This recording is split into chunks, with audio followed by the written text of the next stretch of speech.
Hi, good morning, everybody. I'm this is my first live on Substack, and welcome. Some people are actually joining. Awesome, you guys. Happy Saturday morning to everybody. I am using this to introduce myself to those who don't know me. I'm a licensed veterinarian, and I'm pretty much a wild child of veterinary medicine.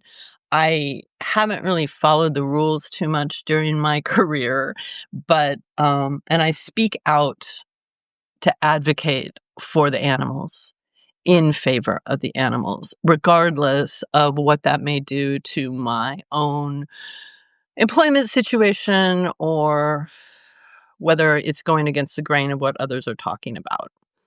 So, I thought I've been roaming around South Florida actually for the last 25 years doing house calls, sticking acupuncture needles in animals and healing them with herbs. And now have been getting more online. I used to do these Facebook Lives in the park with my dear precious dog Molly, and I have to say she died 2 weeks ago. So that has kind of put a whole shift into my life, and I decided I might as well take this transition time and start doing my lives on Substack instead. I started on Substack, wow, it was maybe December 23, because I was looking for a platform where I could speak the truth. I could post up my opinions and not have to worry about being censored or blacked out or, shadow banned like Facebook and Instagram does. The reason I was speaking out was the FDA had approved a untested, unproved, genetically engineered product that the drug company was marketing for arthritis in dogs and cats. That product is still on the market. I was one of the very few veterinarians to come out and talk about it, and I needed a platform where I could put out all of the information. You guys can go back on my early Substacks. I literally went through the FDA notices and everything else and went line by line and, um, critique them in terms of their studies and what they did. So now what I'd really, really like to do is be able to put out information to help people keep their animals healthy and help them keep them out of the vet clinics for as much as possible. My own dog, of course, I'm a vet. I can treat things at home, but I will tell you, my own dog, Molly, she was a German Shepherd Husky mix. I got her when she was a couple years old, so I did not have control over what she was vaccinated with and what kind of nutrition she received as a puppy. When I got her, I immediately put her on raw food. She taught me a lot actually about food because my roommate had some leftover kibble that he had been feeding, and I didn't have any dog food in the house when she came to live with us right away. And I fed her some of that kibble, and I came home that night. She'd eaten her breakfast. I came home that night, and the kibble she vomited, and none of it had been absorbed. It had absorbed water, so each little dry piece of kibble had turned into this moist, soggy piece of sponge-like material, but none of it had been digested. And when I went to wipe it up with a paper towel, I'm sorry if this is gross, but this is veterinary medicine. When I went to wipe up the vomit with the kibble in it with a paper towel, I could not tear apart those pieces of kibble. Like, I took them and tried to rip them apart, and they were like plastic sponges. So I immediately was like, how can dogs even be eating this? I wasn't a fan of kibble to begin with, but then when I saw this happen on just one meal, I was literally shocked. So she'd been raw fed. She only went into a veterinary clinic, one of my colleagues' clinics, twice in her life. One was she had burned her cornea. She got something in her cornea, and so I took her to an ophthalmologist I know. The second time was, well, actually, I took her in to get her hips x-rayed when she started limping, like right after I got her, and found out that she had severe arthritis at the age of 2 years old. So the third time I took her in, she had a little inflammatory mouse on the inside of her thigh, and I took her to a colleague of mine who just took it off using local anesthetic. She was at the clinic less than a half an hour. The rest of her life, I never treated an ear infection in her. I never treated a hot spot in her. She may have had diarrhea once or twice, but it wasn't bad enough to treat with anything. Okay, so I'm using my own dog as an example of how you can raise a healthy dog and you can keep them out of the vet clinic. Because right now, as we know, veterinary medicine is in the throes of after of literally a downward spiral. It was taken over by private equity. Boy, that was probably at least 10 years ago. They went around and started buying up veterinary clinics because they realized how much money people were willing to spend on their animals. And so we ended up with a whole bunch of corporate clinics. We ended up with a whole bunch of pet insurance companies.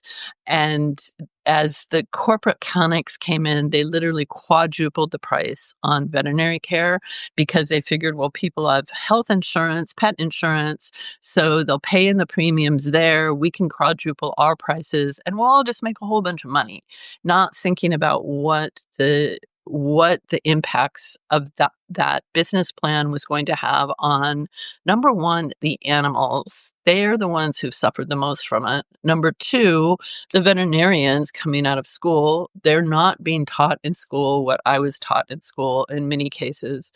So they're pretty much taught to transfer cases to specialists and just like funnel them through like that, give a whole bunch of vaccines, give what drugs they have available on the shelves. They don't often have the freedom to decide between different drugs. So when you take your animal into a clinic, they'll be like, well, this is the only thing I have to treat arthritis.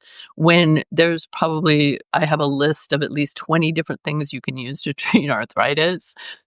So anyways, I think it's hit the, like, top of the mountain and it's starting to collapse in on itself. There's several,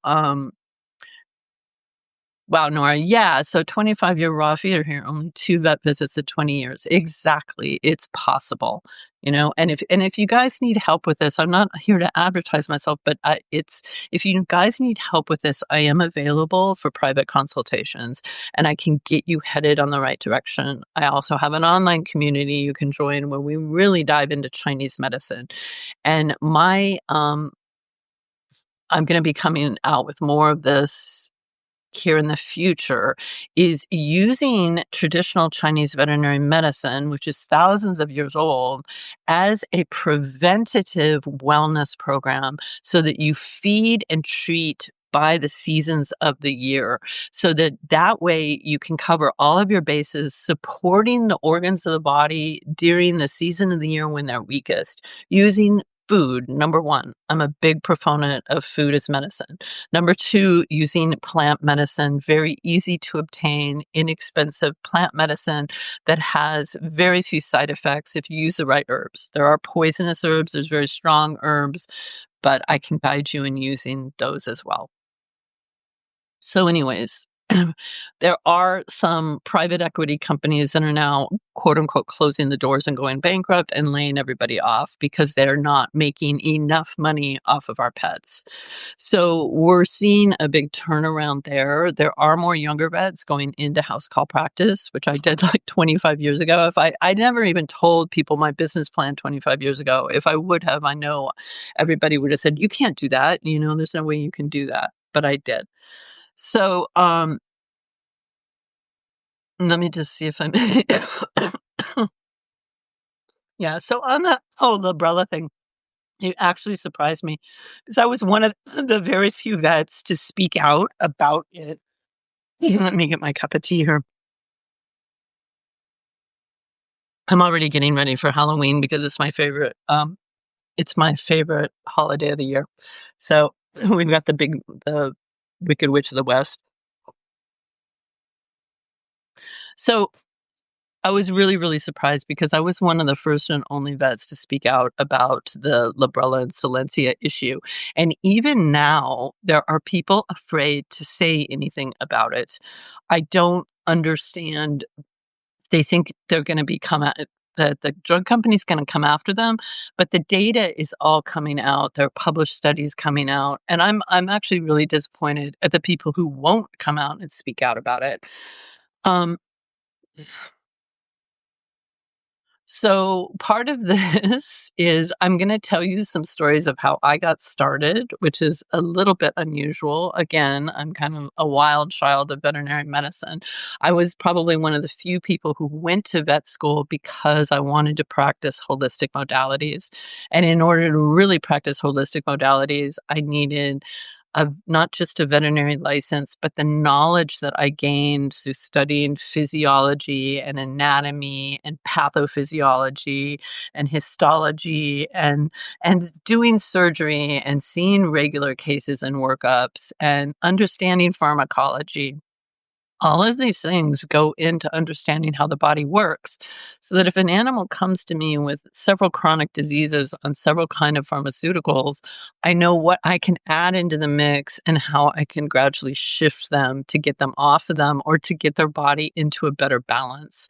When you know how pharmaceuticals are pushing the body out of balance. I'm also still have boots on the ground and I'm still seeing private patients in person. I teach acupuncture up at the Chi University, which is one of the leading acupuncture schools worldwide. There's actually worldwide classes going on right now.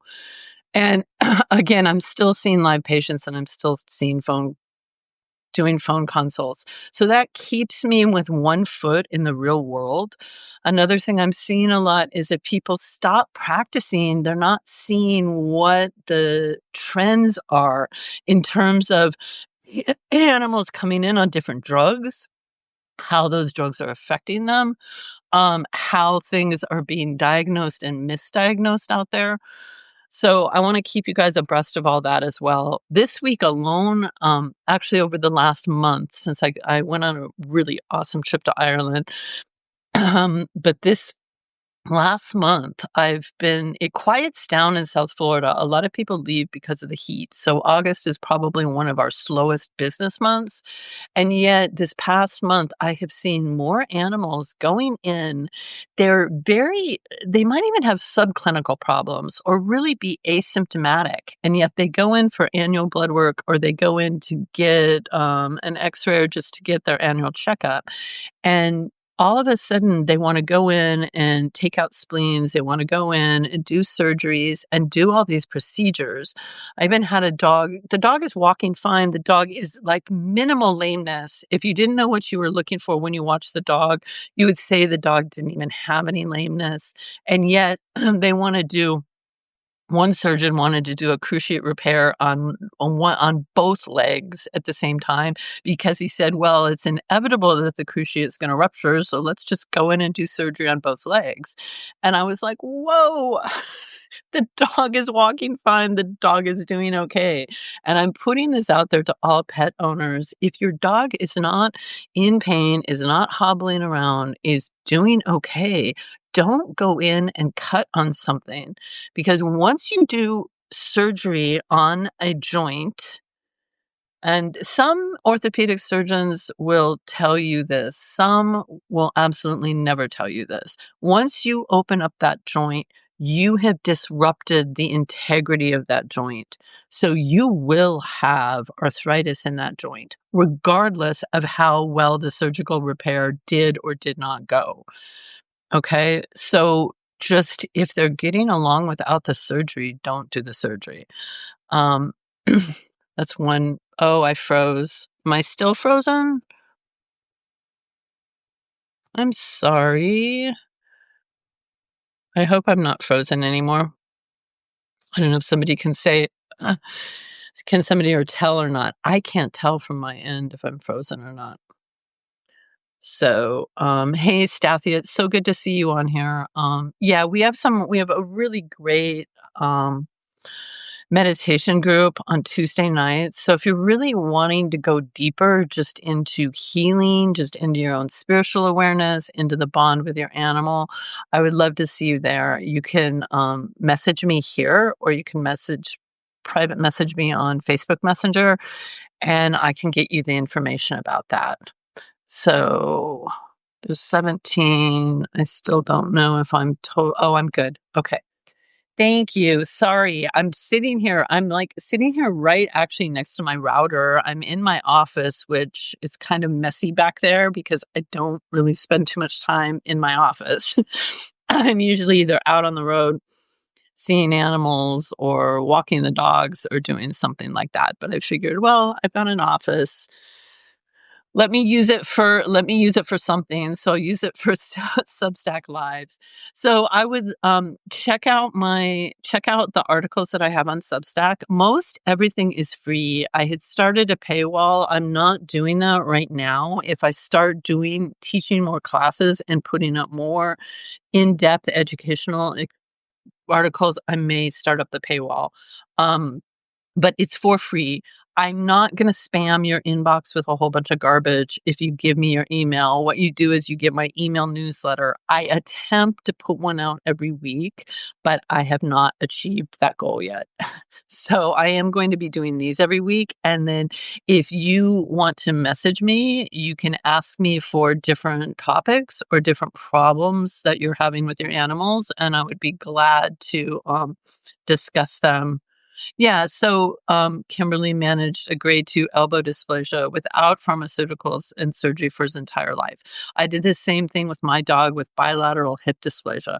And when I got her hips x-rayed when she was about 3 years old, and I cried at the x-rays. They looked like a 12-year-old dog's hips that had had hip dysplasia its whole life, just massive arthritis in there.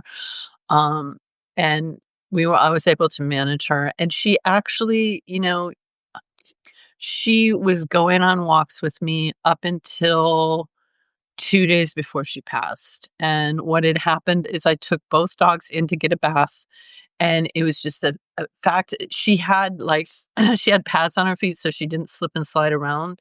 I had to help 'em up harness on because that helped me get her in and out of the truck during the last couple months, but the bath and the stress of that, she came home and she looked like she was just neurological. Her back legs were just giving out, and so and what we can talk more about this. I've done a lot of end of life care. And what really helped me and my roommate and our whole household deal with her passing and deciding when to do it is we had some long discussions and talks, and we set like a threshold. We were like, if she is unable to get up by herself to go to the bathroom, then that's gonna be our sign. That's gonna be it. And literally that night at 3 o'clock in the morning, it was a full moon in Aquarius.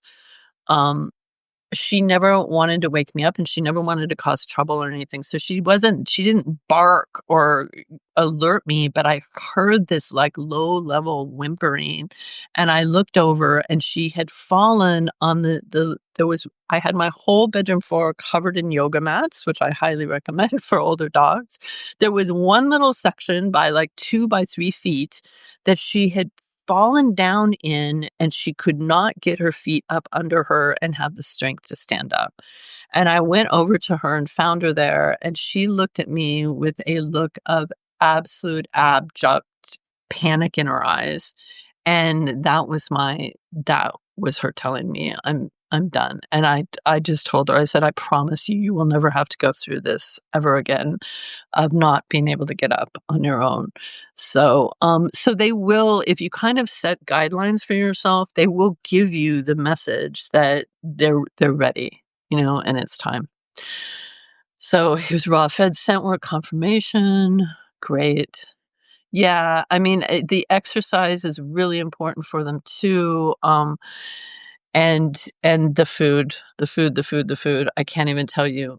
People will say that they don't have enough money to feed raw. You don't have. There's lots of ways to do it. Lots of things you can add into pre-made raw. There are lots of good do-it-yourself programs out there to be able to feed a good whole food diet. If you're queasy about raw, you can slightly cook the food. It's not, I think the raw food, they get more enzymes, and for a younger dog that can handle it, it's better. But, otherwise, it's good. So, thank you guys for joining me, everybody, and I will be here next Saturday at 11 o'clock. And again, if you want to hear about specific things, and we can talk about specific herbs, we can go over supplements and do, like, a supplement review. If you have a specific case, it's hard for me to give absolute, do this, do this, do this, and drug dosages and things like that. If you really need help with something, please get in touch with me, because I do Zoom and phone consults. And I have started some of the GI cases and the allergy cases these days, and seizure cases, are just over the top. It's like the disease processes are not the same that I saw 20 years ago in practice.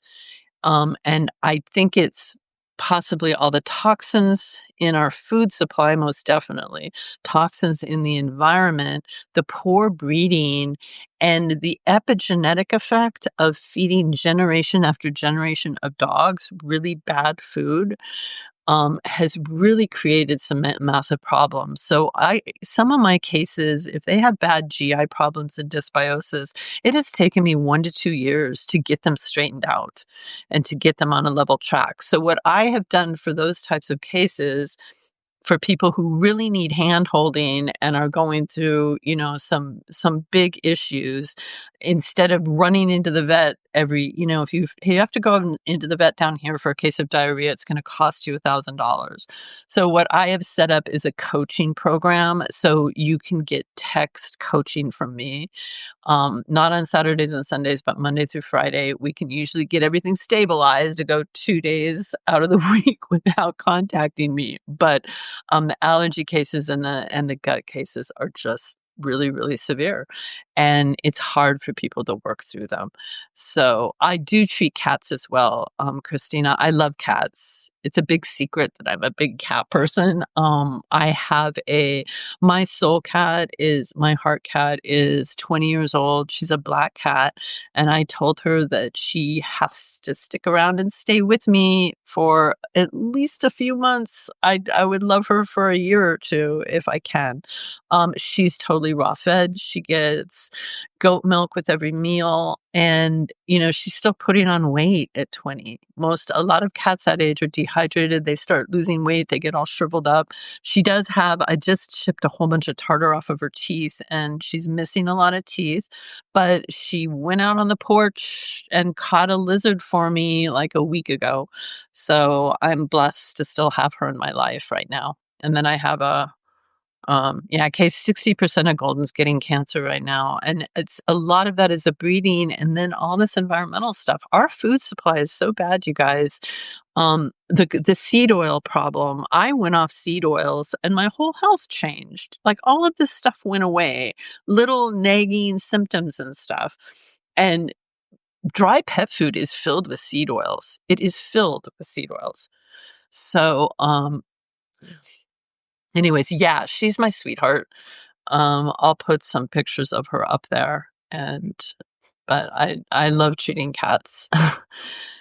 All right, you guys, I am getting a battery power issue message on my phone. So I'll put up another message for next week, and we'll join me then, and I may tell some stories about different veterinary adventures I have been on in my life. It's been quite a few.